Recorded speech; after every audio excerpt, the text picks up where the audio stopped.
Hello dear viewers, welcome back again Lux classes. Today in this video lecture we are going to discuss about the pollutants. What are the various important pollutants along with the classification of pollutants, non-degradable pollutants and biodegradable pollutants. So the first of all, what is the exact definition of pollutants? Pollutants are those substances or those energy they pollute the environment. Their negatively impacts on the environments. Since they pollute the environment, they pollute the biosphere, either the atmosphere, either the hydrosphere, either the lithosphere. So the first of all, I would like to provide the list of the important pollutants. The important pollutants are, जो सबसे महत्वपूर्ण pollutants हैं उसमें number 1 है deposit matter. Deposit माने होता है जमा हुआ, मैटर माने द्रव्य या पदार्थ। जो जमे हुए पदार्थ होते हैं इनको हम सॉलिड वेस्ट कहते हैं। इसमें सूट आता है काजल, स्मोक धुआं, टार, तारकोल,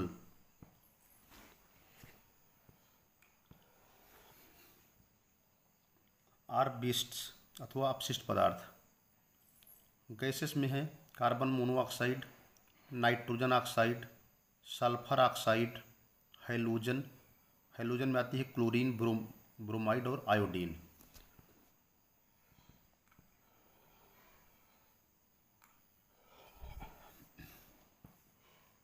थर्ड है मेटल। इसके अंतर्गत लेड है, जिंक है, आयरन है और क्रोमियम है। फोर्थ वन है इंडस्ट्रियल पॉल्यूटेंट्स। इसके अंतर्गत है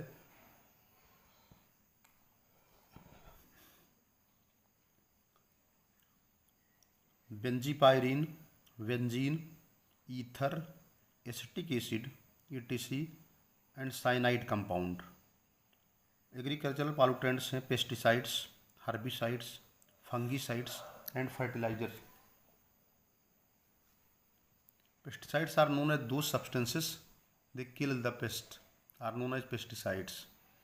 Herbicides are known as those substances that kill the herbs, that is the unwanted herbs. They are known as herbicides. Fungicides are known as those substances they kill the fungi. Photochemical pollutants are auto exhaust.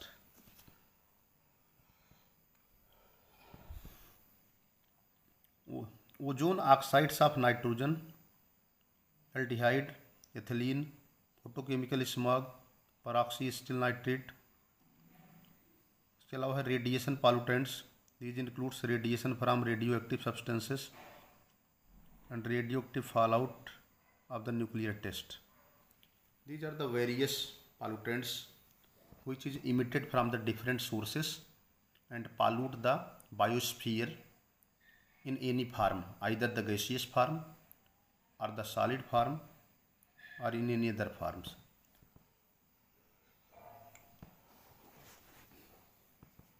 Now we are talking about the classification of pollutants. It is the classification of pollutants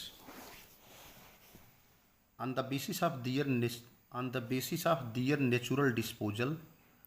Pollutants are of two types.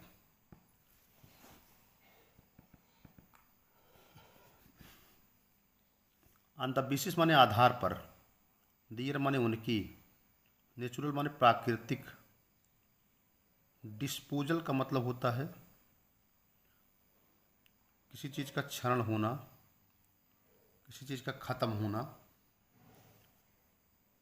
तो natural disposal के आधार पर pollutants को दो category में बांटा गया है।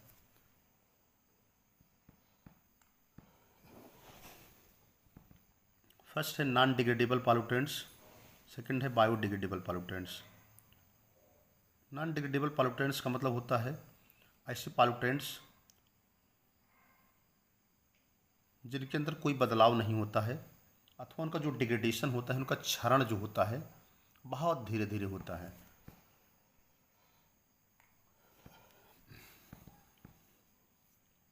उनके डिग्रेडेशन की जो रेट होती है बहुत स्लो होती है।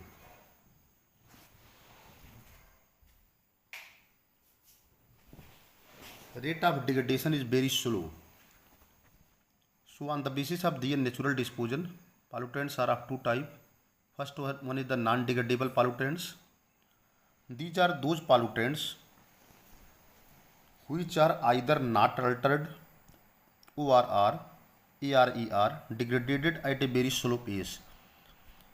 These are those pollutants, इसके अंतर्गत वह प्रदूषक होते हैं which are either not altered, इसके अंतर्गत वह प्रदूषक होते हैं which are either not altered, इसके अंतर्गत वह प्रदूषक होते हैं जिनमें कोई बदलाव नहीं होता है, अथवा degraded at a very slow pace, अथवा बहुत धीमे धीमे गति से जो है वो उनका क्षरण होता है by the natural biological process, और अथवा जिनका जो क्षरण होता है प्राकृतिक जैविक गतिविधियों के द्वारा बहुत धीरे धीरे होता है। These are inorganic compounds.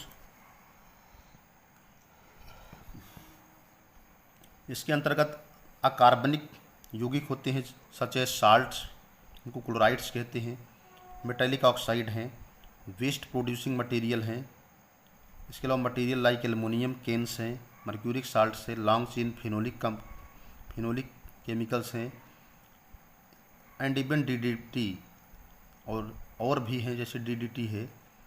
These continue to accumulate in the environment.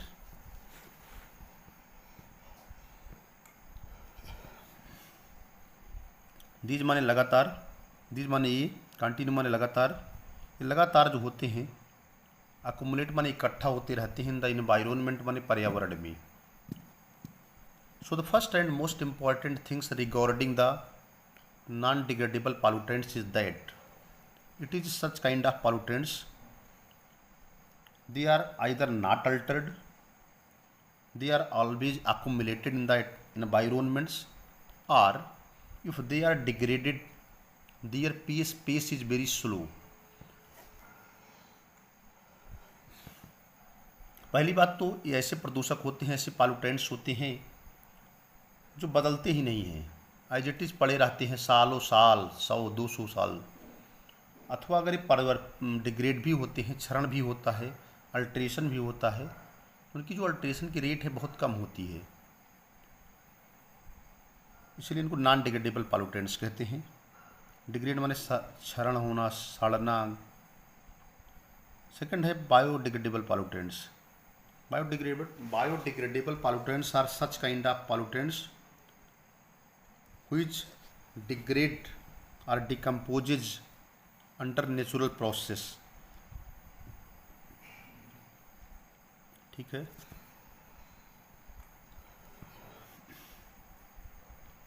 These include the domestic sewage, इसके अंतर्गत आपके जो है घरेलू डोमेस्टिक सीवेज आते हैं। जैसे सीवेज में जैसे आपका डोमेस्टिक माने घरेलू, सीवेज माने होता है मल या पैखाना, जिसमें आपके डोमेस्टिक सीवेज वगैरह आते हैं। That easily decomposes under natural process, इनको आसानी से जो है प्राकृतिक डिकम्पोजिशन के द्वारा जो है डिकम्पोज कर दिया जाता है।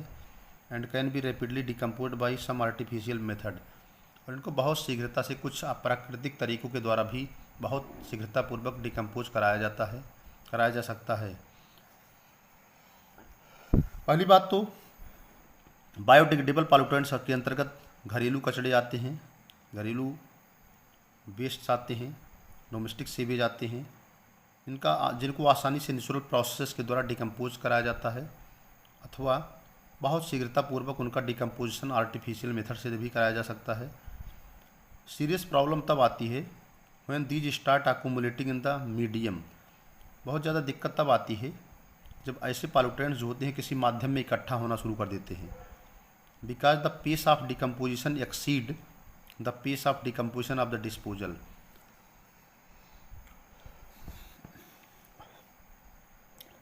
प्रॉब्लम तब आती है जब जो पालूटेंट्स होते हैं उनकी इकट्ठा होने की दर जो होती है उनके सड़ने की दर से ज़्यादा होने लगती है।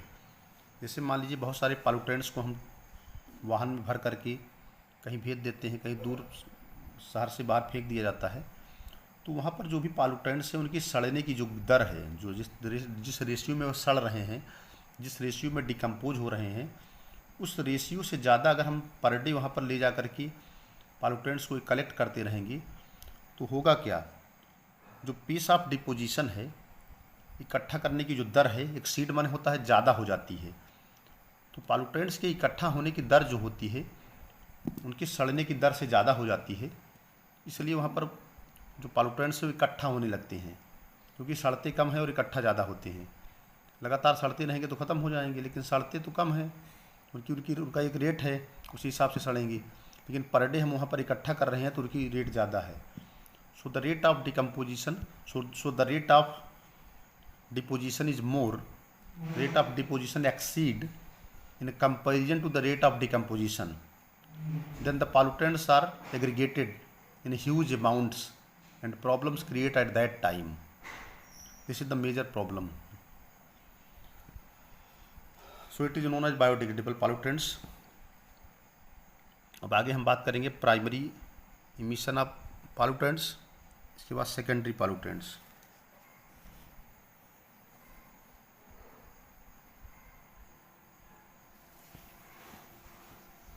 प्राइमरी पॉल्यूटेंट्स क्या होते हैं, सेकेंडरी पॉल्यूटेंट्स क्या होते हैं, इनके बारे में हम बात करेंगे।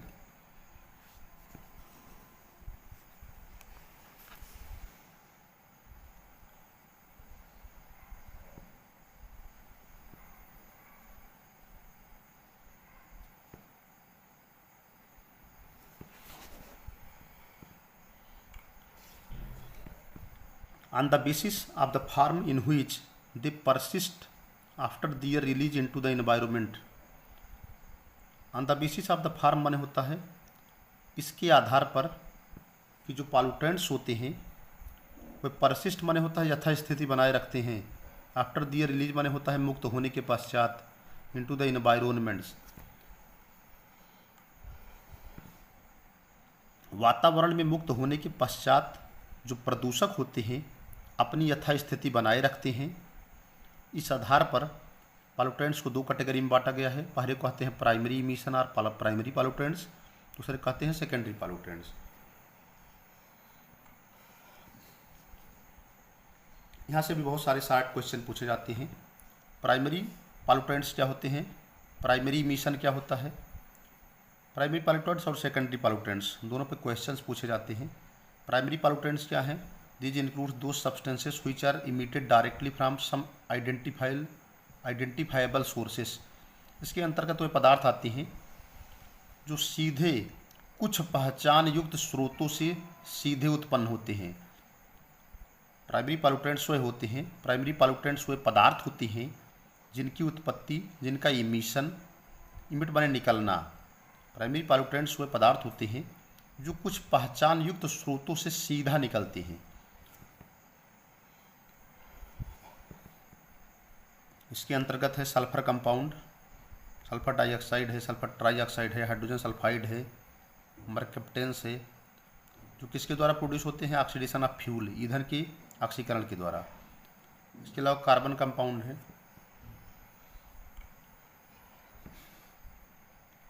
इसके अंतर्गत हैं oxides of carbon, CO2 carbon dioxide, hydrocarbon.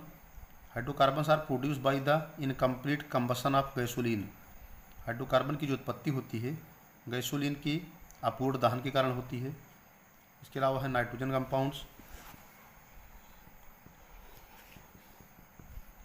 इसमें NO2 है और NH3 आते हैं। हाइड्रोजन कंपाउंड है, हाइड्रोजन फ्लोराइड है, हाइड्रोक्लोरिक एसिड है। These are produce from metallurgical and chemical industrial process. इन सबकी जो उत्पत्ति होती है वो मेटलर्जिकल और केमिकल प्रोसेस के द्वारा होती है। इसके बाद है पांचवा है particles.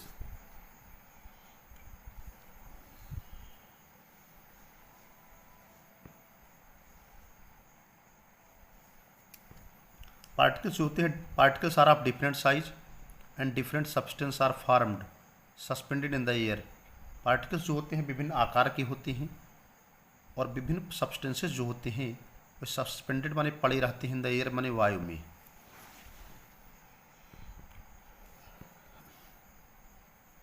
Particles are of different size, particles जो होते हैं विभिन्न आकार के होते हैं। And different substances are found suspended in the air, और विभिन्न प्रकार के जो पदार्थ होते हैं वो सस्पेंडेड इन द एयर का मतलब होता है एयर में निलंबित होते हैं, पड़े रहते हैं। The fine particles below the diameter of 100 micron are more abundant, ऐसे सूक्ष्म पार्टिकल, ऐसे सूक्ष्म कण जिनका डायमीटर 100 माइक्रोन से नीचे होता है वो बहुत ज़्यादा पाए जाते हैं। और इसके अंतर्गत आते हैं पार्टिकल्स ऑफ मेटल, कार्बन, तार को टारकोल कहते हैं, रेजिन, लार, pollen, fungi, bacteria, silicate and similar other substances. तो यहाँ तक जो आते हैं sulphur compound, carbon compound, nitrogen compound, hydrogen compound, particles, these are all of these are comes under the heading of primary emission, or we can say that primary pollutants. Now we are talking about the secondary pollutants. The secondary pollutants are produced by the combustion of primary emitted pollutants. Secondary pollutants की जो उत्पत्ति होती है, secondary pollutants are produced by the combination of primary emitted pollutants in the atmosphere. Secondary pollutants की जो उत्पत्ति होती है वह वातावरण में प्राइमरी पॉल्यूटेंट्स के जुड़ने के कारण होती है। प्राइमरी पॉल्यूटेंट्स आपस में कंबाइन कर लेते हैं और बना लेते हैं secondary pollutants. Primary pollutants combine with each other in the atmosphere and forming the secondary pollutants in bright sunlight. सूर्य के तेज प्रकाश में ये फोटोकेमिकल रिएक्शन अकर्स। सूर्य के तेज प्रकाश में एक बहुत ज़्यादा प्रकाशीय रासायनिक क्रिया होती है किसके बीच, between the nitrogen oxide, oxygen and based hydrocarbon. जो फोटोकेमिकल रिएक्शन होता है वो नाइट्रोजन ऑक्साइड, ऑक्सीजन और बेस्ड हाइड्रोकार्बन के बीच में होता है। फ्रॉम गैसोलीन माने होता है पेट्रोल या तेल से, जो कि आपस में मिलकर बना लेते हैं परऑक्सी एसिटिल नाइट्रेट, और ओजोन का फॉर्मेशन होता है। और परऑक्सी एसिटिल नाइट्रेट जो कि एक सेकेंडरी पॉल्यूटेंट्स है।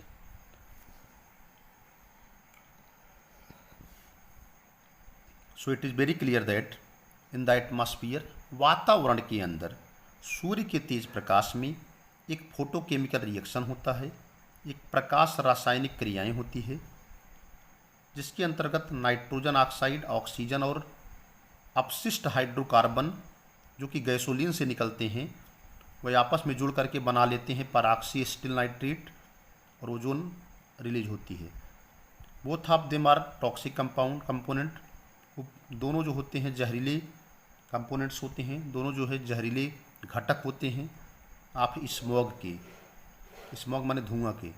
एंड कॉजेज स्मार्टनिंग ऑफ आई, जिससे आँखें उभर आती हैं, लंग डैमेज हो सकता है। नाइट्रोजन ऑक्साइड जिसको हम NO कहते हैं, plus hydrocarbon that is release from the gasoline. Hydrocarbon की उत्पत्ति गैसोलीन से होती है, पेट्रोल या तेल से होती है। जब nitrogen oxide NO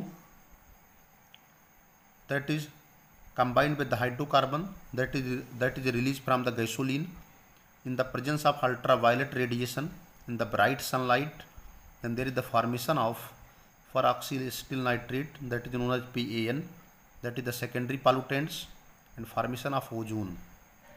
Both PAN and ozone, these are toxic component of smog.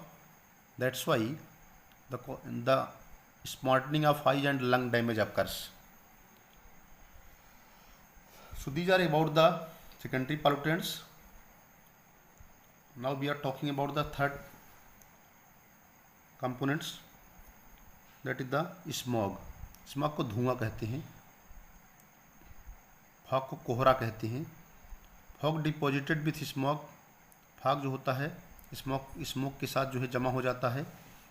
And chemical fumes, और रासायनिक धुआं बनाता है। फॉर्म में डार्क एंड थिक कवरिंग, जिसके द्वारा एक घनी और मोटा आवरण बन जाता है स्मॉग का। स्मॉग माने धुआं का। Smoke is very common in almost all the industrial area. Smoke जो है बहुत ही स्मॉग जो होता है, जिसको हम धुआं कहते हैं, वह औद्योगिक क्षेत्र में पाया जाने वाला एक बहुत ही कॉमन माने हर जगह पाए जाने वाला धुआं होता है, जो ज़्यादातर इंडस्ट्रियल एरिया में पाया जाता है। Cities situated in the basin, ऐसे सिटीज जो बेसिन में स्थित हैं, निचले स्तर पर मतलब स्थित हैं, वहाँ पर ये ज़्यादा पाया जाता है। Because there is smog is trapped for many days by the stagnant air, क्योंकि वहाँ पर जो स्मॉग जो होता है बहुत दिनों तक रुकी हुई हवा से जो है टपक टपक गिरता रहता है। So that's all about the pollutants. Today we have discussed about the list of important pollutants. Today we have discussed about the classification of pollutants. Today we have discussed about the non-degradable pollutants along with the biodegradable pollutants, and also we have discussed about the primary pollutants, secondary pollutants, smog. So that's all about the pollutants, definition of pollutants, and various other components of the pollutants. Now in the next lecture we will discuss about the air, water and soil pollutants. So that's all today. Thanks to all of you watching the video. Thank you. If you are new, then just like and subscribe the channel for getting the notification. Thanks to all of you watching the video. Thank you.